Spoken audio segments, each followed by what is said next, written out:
This is the TV Live podcast with Rob Francis. There are very few broadcasters in British history that can genuinely be described as culturally transformative institutions rather than simply successful television companies. And I think Granada Television absolutely belongs in that category, because this was never merely a company producing programmes for one part of England, but a broadcaster that fundamentally altered the balance of British television by proving that some of the country's most ambitious, intelligent and influential broadcasting could emerge not from London, but from Manchester, from the Northwest, and from a worldview that often felt entirely different from the polished metropolitan culture that dominated so much of British media throughout the 20th century. What has always fascinated me about Granada is that its identity felt completely genuine, in a way that many broadcasters struggle to achieve even now. Because although plenty of television companies talk endlessly about serving communities and reflecting regional voices, Granada actually lived that philosophy in a manner that shaped every part of the organisation. And I think that's one of the main reasons why the company still inspires affection and nostalgia decades after its name largely disappeared from television screens, since viewers instinctively sensed that Granada believed in itself, and more importantly, believed in the people and places it served. That confidence came directly from Sidney Bernstein, who remains one of the most important and perhaps most underrated figures in British broadcasting history, because his influence was structural and cultural, rather than simply visible or performative. And while he was never a celebrity figure in the way some television executives later became, the environment he created shaped generations of programmes and programme makers. Bernstein's decision to base Granada in Manchester, rather than London, still feels remarkable when you place it in the context of the 1950s. Because Britain at that time was even more culturally centralised around the capital than it is today. And there was a widespread assumption throughout broadcasting and entertainment that real authority, sophistication and influence naturally belonged in London, while the regions existed mainly as audiences to be served rather than creative centres in their own right. Granada challenged that assumption from the very beginning, and did so in a way that was neither quiet nor apologetic, because the company almost seemed to take pleasure in presenting itself as proudly northern, fiercely independent, and entirely uninterested in seeking validation from the metropolitan establishment. And I think there was something refreshing and slightly rebellious about that attitude, which gave Granada a confidence and clarity of purpose that many other broadcasters lacked. When Granada began broadcasting on the 3rd of May 1956 from Granada Studios on Quay Street, it entered a television landscape that was still being invented in real time, and there was something wonderfully raw, uncertain, and unpredictable about those early years. Because ITV itself was still an experiment, commercial television was viewed with suspicion by sections of the establishment, and nobody could say with confidence whether the entire system would survive long term. Granada's early broadcasts reflected that atmosphere perfectly, and even the famously chaotic opening night, during which the presenter Quentin Reynolds reportedly arrived drunk before going on air, now feels oddly symbolic of the company's personality. Because Granada never came across as slick in the way some broadcasters desperately tried to be. Instead, it felt human, grounded, and slightly rough around the edges. And I genuinely think that became one of its greatest strengths, because viewers connected with it emotionally in a way that polished corporate broadcasting often struggles to achieve. Granada did not seem artificial, and perhaps because of that, audiences trusted it more deeply than they realised at the time.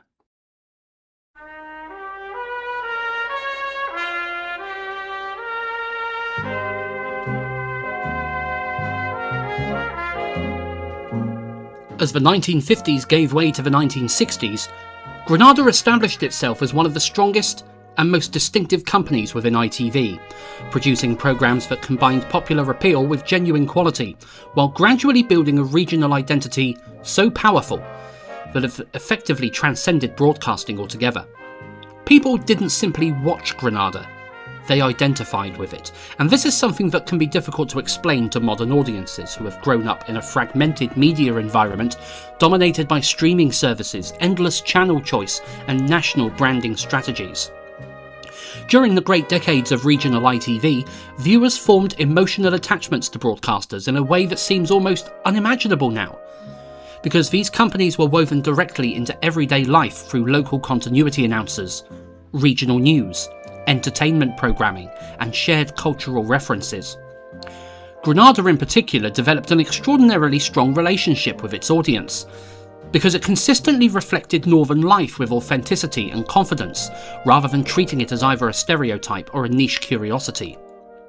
The company understood instinctively that ordinary working class lives deserved to be presented seriously on television, and that philosophy ran through everything from Coronation Street to World in Action, creating a broadcasting culture that felt rooted in reality rather than aspiration. That's precisely why the franchise changes of 1968 caused such anger and bitterness within Granada, because from the company's perspective this was not merely a technical adjustment involving transmitter boundaries or scheduling arrangements, but the destruction of a cultural territory that had taken more than a decade to build. Before 1968, Granada's weekday franchise covered a vast area of northern England, linking Lancashire and Yorkshire together under a shared broadcasting identity that many inside the company proudly referred to as Granadaland, a term which now sounds slightly eccentric and almost romanticised, but it genuinely reflected the way Granada viewed the North. To the company's leadership, and especially to Sidney Bernstein, the North was not simply a collection of advertising markets or engineering regions, but a connected cultural space with its own values, humour, accent, and outlook on life. And Granada saw itself as the broadcaster that represented that identity. The Independent Television Authority's decision in 1968 to divide the North into separate regions and create Yorkshire Television therefore struck Granada as something close to an act of vandalism. Yorkshire would now become its own ITV region broadcasting from Emley Moor, while Granada retained the North West on a 7-day basis from Winter Hill. And although the logic behind the decision was understandable enough, because Yorkshire possessed a strong identity of its own and was certainly large enough to sustain a separate broadcaster, emotionally and culturally, the split felt seismic to Granada. Bernstein's reaction has since become one of the great stories of British broadcasting history, because he was reportedly so furious at the division of Granadaland that he threatened to appeal the decision to the United Nations, which sounds completely absurd and faintly hilarious now, but it also reveals an enormous amount about Granada's mindset and sense of importance. Most television executives would probably have issued a carefully worded statement expressing disappointment before quietly accepting reality. But Bernstein reacted as though an act of international injustice had taken place. And honestly, I've always admired that slightly theatrical level of outrage because, behind the absurdity, there was also something deeply sincere. He genuinely believed regional broadcasting mattered culturally, rather than simply commercially, and he genuinely believed the fragmentation of the North weakened something important. Looking back now, I think there's at least some truth in that argument, because although Yorkshire Television went on to become a hugely successful broadcaster in its own right, the 1968 split also marked the beginning of a much broader trend, with British television toward fragmentation, followed eventually by centralisation. And in some ways, Granada's anger reflected an awareness that the old regional ITV system was already beginning to change fundamentally.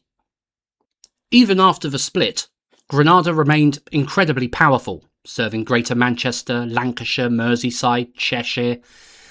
And that reach gave the company enormous cultural influence because Granada became intertwined with the identity of the North West itself. And there are still generations of viewers who instantly associate the famous arrow logo and the phrase, "from the North," with memories of childhood, family life, and everyday routine. Modern broadcasters rarely inspire that level of emotional connection because contemporary television often feels temporary and interchangeable, shaped by branding exercises, marketing language, and endless reorganisation, whereas Granada felt permanent. It felt like an institution that belonged to the people watching it, and I think audiences respond very differently to broadcasters when they feel rooted in real places, rather than existing as abstract national brands. During the 1970s and 80s, Granada entered what many people would regard as its creative golden age, producing an astonishing range of acclaimed programming that reinforced its status as arguably ITV's most prestigious franchise.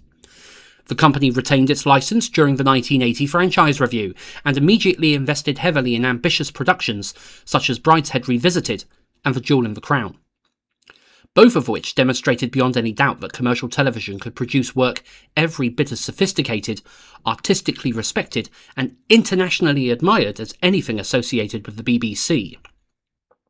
What strikes me whenever I revisit those productions is the sheer confidence behind them, because Granada clearly believed that audiences were intelligent enough to engage with serious drama presented on an epic scale.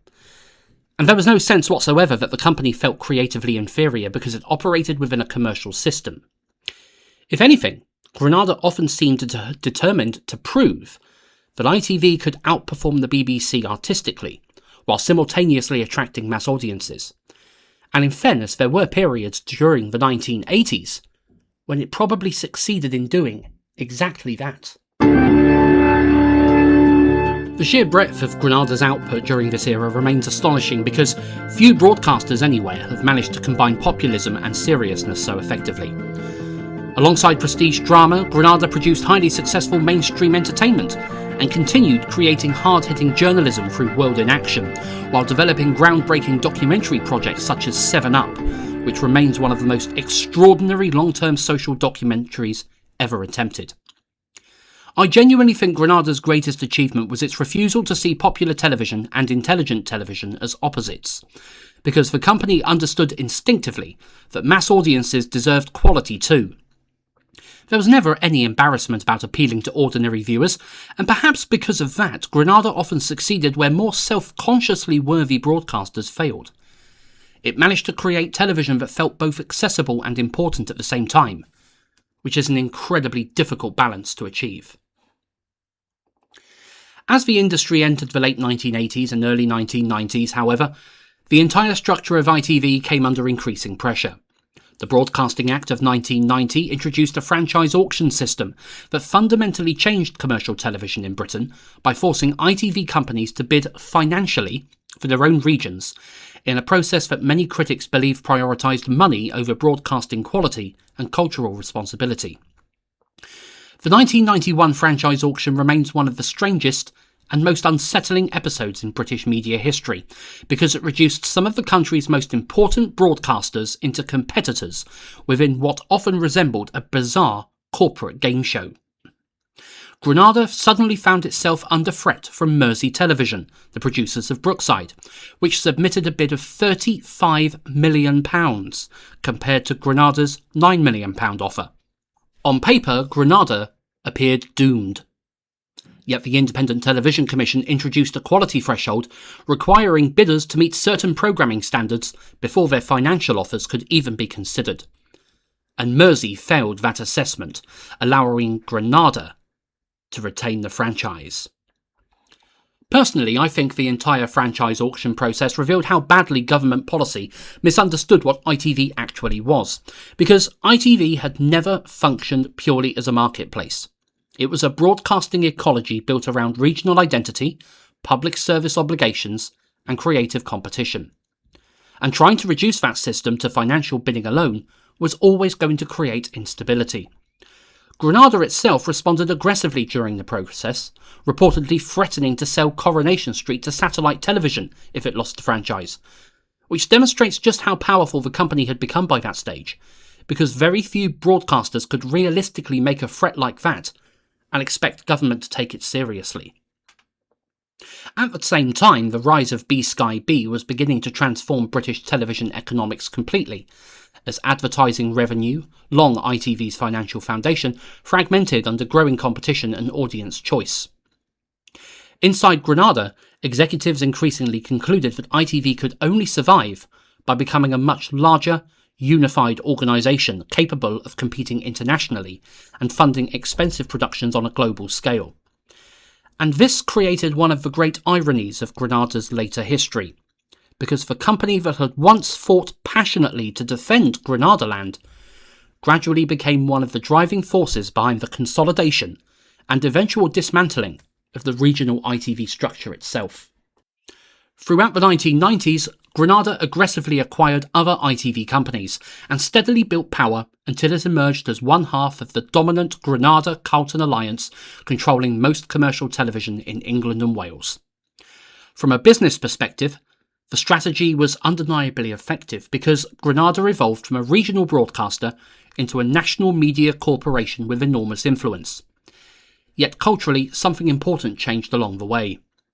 The fiercely regional identity that once defined ITV gradually faded into a more centralised corporate structure. And while that process may have been economically unavoidable, I do think that British television lost something valuable in the transition. The old ITV regions possessed personality, individuality, and a sense of place that modern broadcasting often lacks. They felt rooted in real communities with their own histories and cultural rhythms, rather than existing simply as distribution systems for nationally branded content. And perhaps that is why Granada continues to fascinate people decades later, because it represented an era when television companies genuinely reflected the places they served, rather than simply transmitting into them.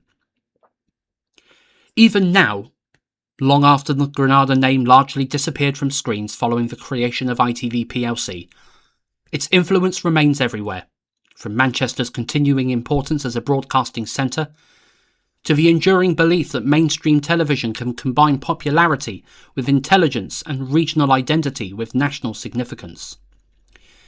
In the end, Granada television mattered because it believed ordinary people and ordinary places deserved to see themselves treated seriously on screen.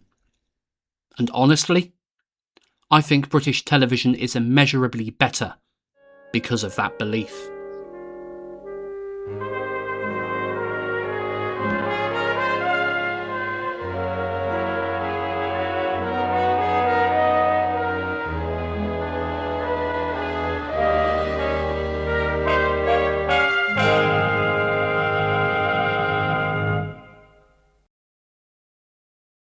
This has been the TV Live podcast with Rob Francis, a Red Telephone Box production.